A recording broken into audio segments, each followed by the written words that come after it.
Intermediate effects. Acute radiation syndrome. Acute radiation sickness is caused by irradiation of 2 gray or more over a large area of the body. Men require a lower dose of radiation than women to exhibit symptoms of this syndrome. The syndrome consists of a prodromal phase, a latent phase, a period of illness, and a period of recovery or death. The prodromal phase lasts hours to days. The patient exhibits nausea, anorexia, vomiting, headache, malaise, diarrhea, hair loss, petechiae, mucositis, and tachycardia. This is followed by a latent period of 1 to 2 days.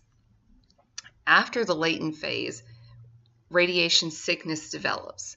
Death occurs beginning in the first week after exposure and tapers off after 7 to 8 weeks.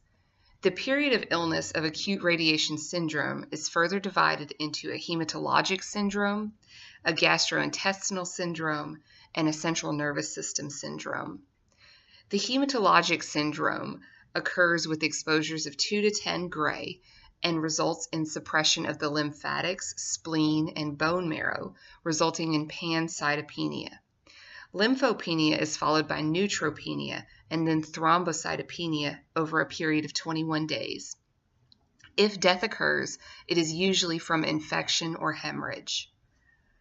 The GI syndrome occurs with exposures of 10 to 50 gray. This causes severe damage to the epithelial cells of the intestines and results in bloody diarrhea. If death occurs, it is due to hemorrhage, bowel necrosis, or bacteremia resulting from the destruction of the GI tract. The CNS syndrome occurs within 2.5 miles of a nuclear blast and with exposures greater than 50 gray. Nausea, vomiting, and lethargy progress to tremors, convulsions, ataxia, and death within a few hours to days. There is no effective treatment for CNS syndrome.